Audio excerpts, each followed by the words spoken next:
guys, Lance the Obscure Movie Guy coming to you once again with another fun-filled, fact-filled video that you probably won't care about, but we're going to do it anyways, trying to change the world one post at a time. Today's video is going to be done in partnership with Indie Horror Junkie, so go to IndieHorrorJunkie.com to check out all of their offerings. The Indie Horror Junkie magazine, the May issue is already sold out, but not to worry, there's a new batch being printed as we speak. The 2-year anniversary edition is still available, and you're going to have a bonus issue coming next month in June because there is a Friday the 13th in June, and for every Friday the 13th, Indie Horror Junkie does a bonus issue for that month. You can also check out the Indie Horror Junkie podcast on YouTube every Wednesday night at 8 o'clock. New guests, new stories to tell, new movies to talk about. You can also check out the Indie Horror Junkie Facebook group. And film submissions are still open for the Indie Horror Junkie Film Festival held at MegaCon. Going to be March of 2026. And there's also film submissions open for the Scaricon coming September 5th through 7th in Syracuse, New York. So if you have a horror short, a horror feature film that you would like featured in one of these film festivals, you can email them at indiehorrorjunkie@gmail.com for details. Now let's dive into today's video, 2024's Stream.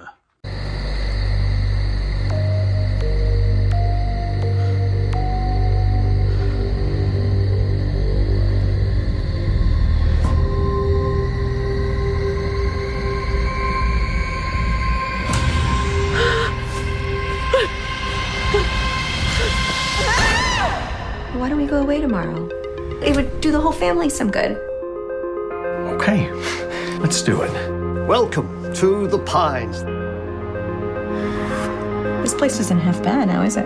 This inn is about spending quality time with the people that you love, because you never know just how limited that time is. Showtime! Everything's locked up. Every door in this damn place is that way. So we're trapped.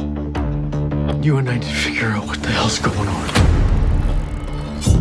Tonight, we are running a game. Eliminated. That each of you have unknowingly signed up for when checking in. Our game is a rather unusual one. Double kill. I would be remiss if I didn't welcome our 4 all-stars. It is now a competition. Style points. 300. More kills equals more points. Creativity counts. Games are as old as the world. What are you talking about? A game? These are people's lives, for Christ's sake. You have an audience. Blood on the ground means points on the board.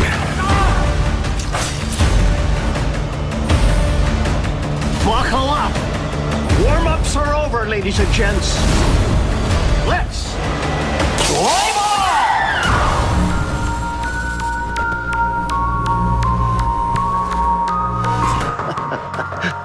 We hope you enjoy your stay here with us as much as we will. Happy hunting! Now, Stream was done large in part by a lot of the same people that have done a lot of the other movies that I've talked about. Screamboat, Terrifier, Terrifier 2, Terrifier 3.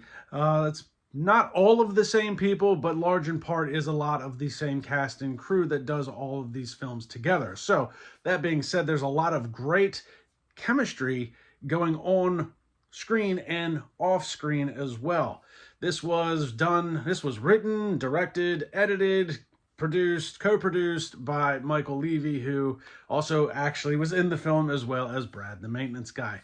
Now, what you get with Stream is nothing that we've seen out of the ordinary. It is a live stream of a game show type setting inside of a hotel where 4 players score points by killing the victims in the hotel in various ways. Points are kind of assessed arbitrarily, depending on the style and teamwork and other things of that nature. And this is kind of something that we've seen similar with, like, as far back as like The Running Man or Condemned with Steve Austin. Even Death Race 2000 kind of has that same online stream survival of the fittest, kill or be killed type thing. So nothing out of the ordinary as far as that storyline goes, but the execution of this film was done extremely well. This movie is done by horror fans, specifically for horror fans. If you're not a fan of the genre, you're not going to enjoy this movie as much as somebody that is a fan of the genre, because a lot of this has to deal with typical horror tropes, some blood and gore, and the cast is nothing but an all-star cast of horror genre cult-followed actors who have been in the genre for a long time. So this was done by horror fans for horror fans, and I appreciate that fact, and we'll dive into the cast in just a minute. The production quality is great, as I would expect with this team. Same people, like I said, Terrifier, Terrifier 2, Screamboat, Terrifier 3. So the production quality is nothing to scoff at. Damien Leone, who is the director and writer of the Terrifier series, did the special effects for Stream. And of course, if you've ever seen a Terrifier movie, there's a lot of blood and gore. I will say that that is dialed back a little bit in this film. I guess because they don't want it to be... They're trying to separate themselves a little bit from the Terrifier series. But the special effects, regardless of how much blood and gore there is, they're still done extremely well. Damien Leone is a master at practical special effects, and that does come through in this film. There's a couple of gory things. Somebody might get an eyeball drilled out here and there. But for the most part, the kills are a little bit more unique than what you would see in the Terrifier series. So props to them on that. Another really cool aspect was the filming location itself. Filmed in a large hotel. If I remember correctly, I got to talk to some of these guys at MegaCon. If I remember correctly, it was a large hotel based out of Pennsylvania, I think. This was actually shot partially during COVID. So they kind of had, it was kind of cool because everything's kind of shot at night inside this hotel, which is really cool because I like the fact that it's all shot in one night. And like a good horror flick, you know, you start in an expansive universe and it starts to close in, as in the walls are coming in closer and closer. And that's kind of what you get with these, you know, the amount of people that are in the hotel. And as those people get deceased throughout the course of this, the settings become closer and closer and closer together as far as the confrontations between the players and the victims.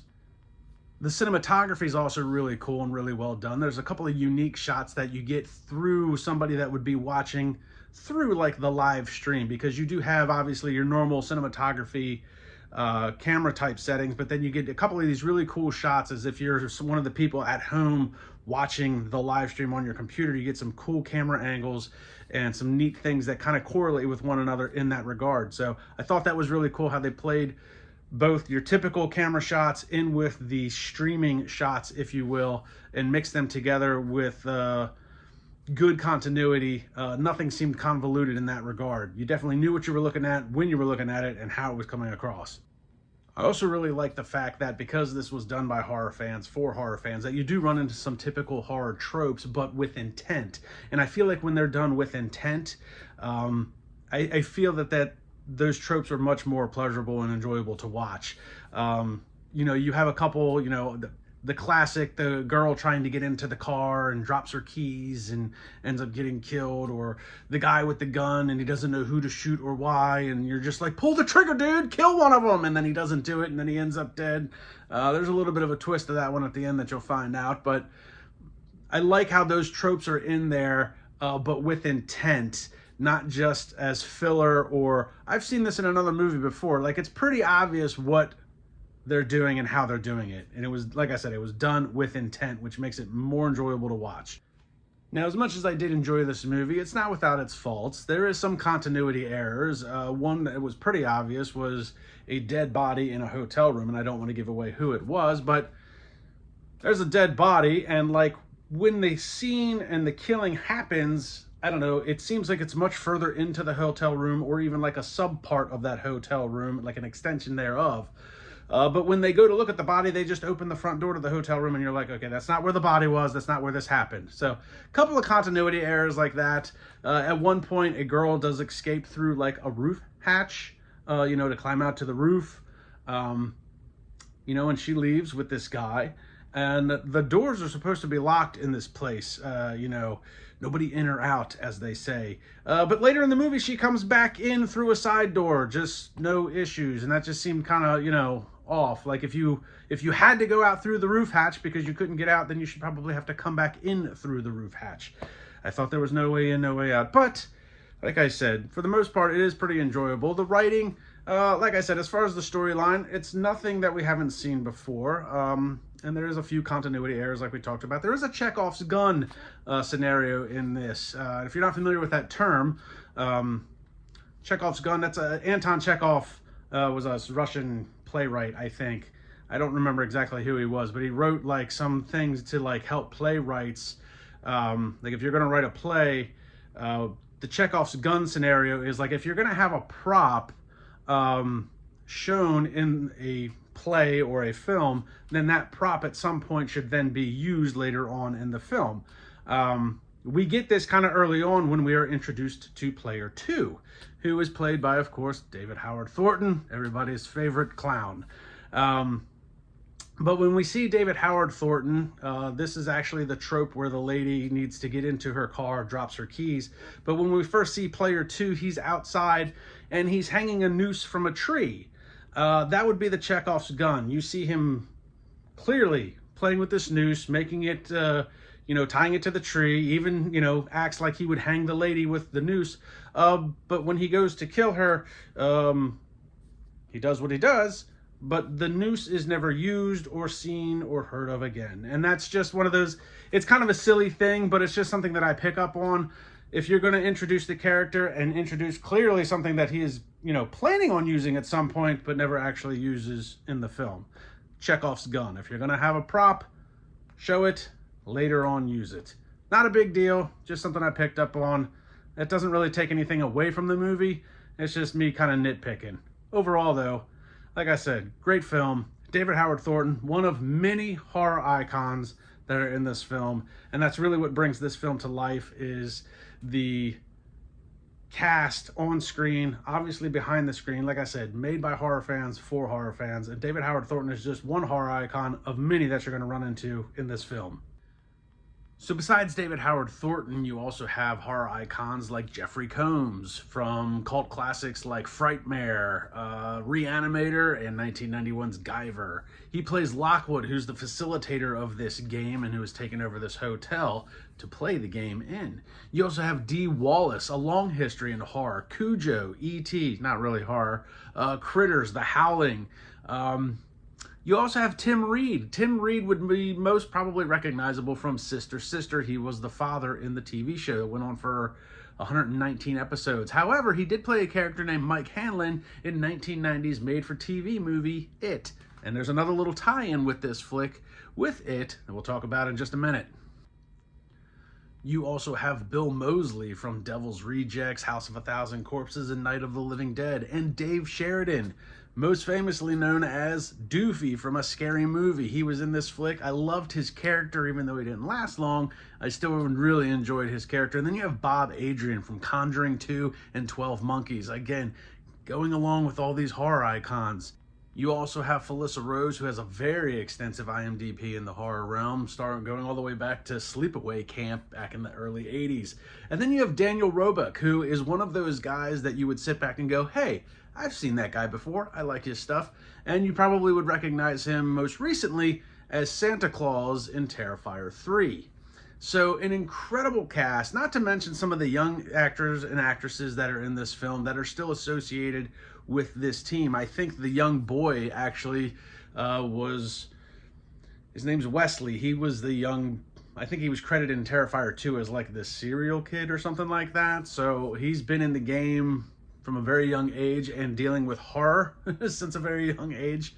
But then you've got some really cool cameos in this film as well. Obviously, you could tell in the trailer you have Tony Todd in this film. And most notably, at the end of this flick, you get, for the first time in years in a film on screen, Tim Curry.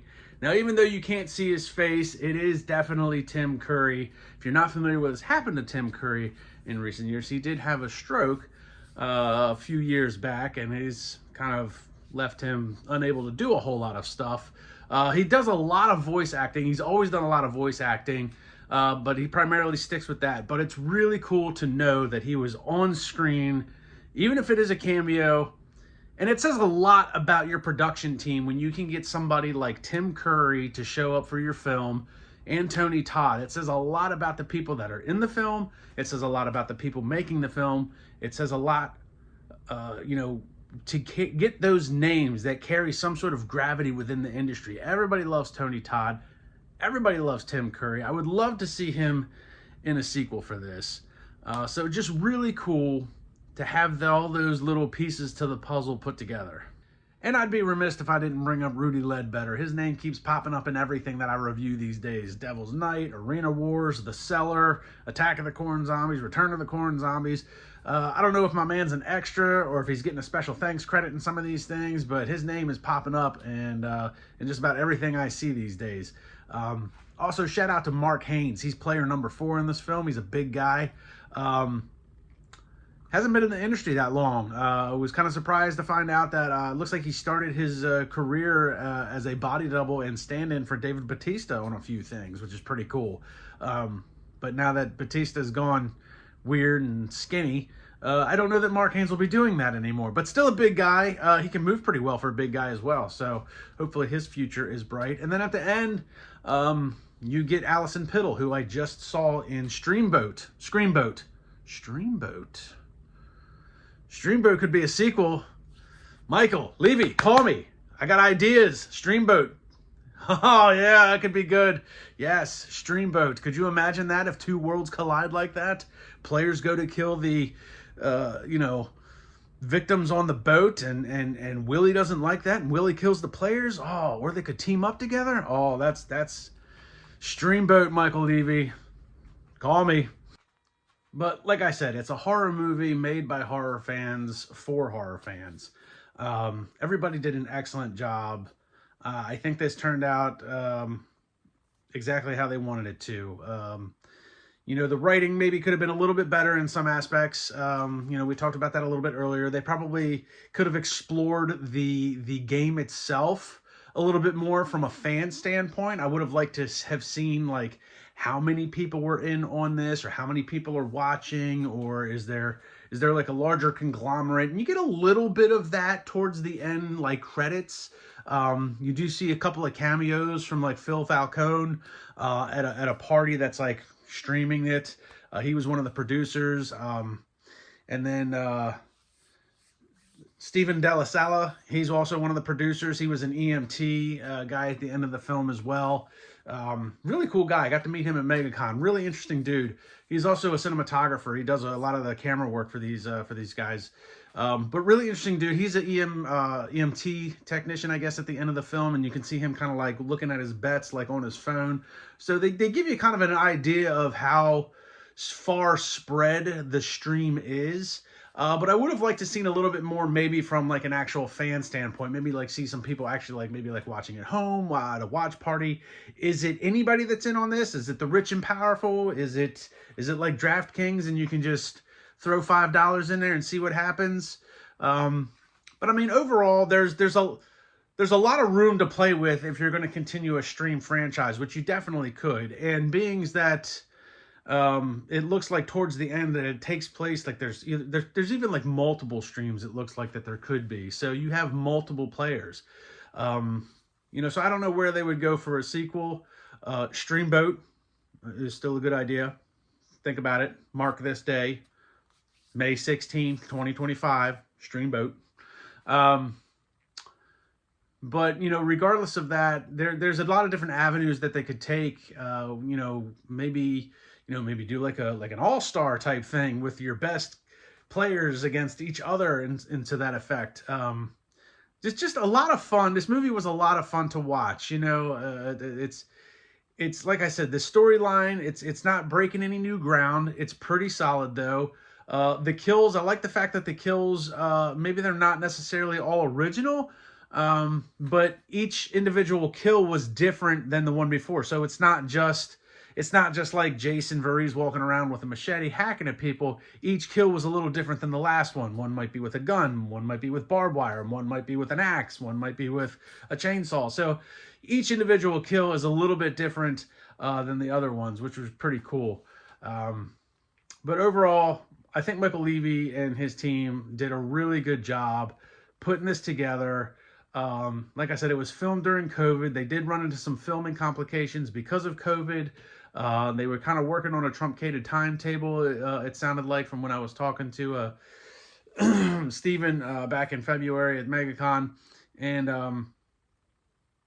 I think given what was going on at that time and what they were dealing with, I think they put together a really solid film.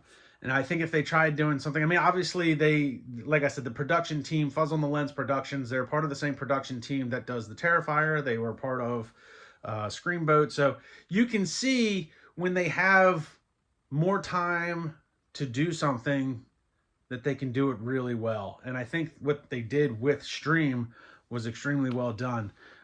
You know, minor complaints on my end. Maybe the only other thing that bugged me was Player 2, honestly. David Howard Thornton. I like David Howard Thornton. I didn't mind his character, but his character wasn't that different than Art the Clown. Minus the makeup, he, you know, similar mannerisms, similar acting. You know, and you could tell it was David Howard Thornton. Was really what it was. Like, they all wear the same kind of mask, and that's not a knock against David Howard Thornton at all. I love Art the Clown. I loved him as Willie.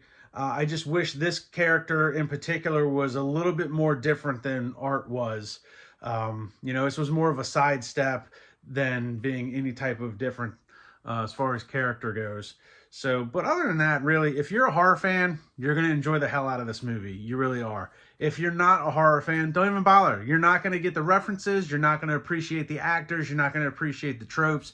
It's just not for you. So if you want to learn more about Fuzz on the Lens Productions, obviously you can check them out on YouTube. Like, subscribe, and comment to their YouTube channel. You can also go to IndieHorrorJunkie.com and check out some of the back issues of the magazine for all of these movies that we've talked about. Issue number 12 focuses on Stream, Fuzz on the Lens Productions, and everything they went through to make this film come to life. Issue number 13 focuses on Terrifier 3. Issue number 14 focuses on Screamboat and the 2-year anniversary edition. Issue number 15. In the back, there's a very nice article written about Michael Levy and where he's come from, where he's going, and what he's got coming down the pipeline, and high hopes of what could potentially be coming down for one of the major horror franchises that might include Michael Levy. I'm not going to give anything away. People should go read the article, and we should all hope for the best in that regard. Michael knows exactly what I'm talking about, and I am down for it, and I hope to see it happen. Also, you can go to Scaricon in Syracuse, New York, and see and meet most of these people. Felissa Rose is going to be there. David Sheridan is going to be there. Phil Falcone is going to be there. Dennis Roebuck is going to be there. And they're announcing more guests next week. So Scaricon in Syracuse, New York, September 5th through the 7th. Order your tickets today. Like, subscribe, and comment to my YouTube channel. Check me out on Facebook and Instagram. Let me know what you guys think in the comments below. Have you seen Stream? Did you like Stream? Are you even a horror fan? Let me know in the comments, and I'll see everybody in the next video.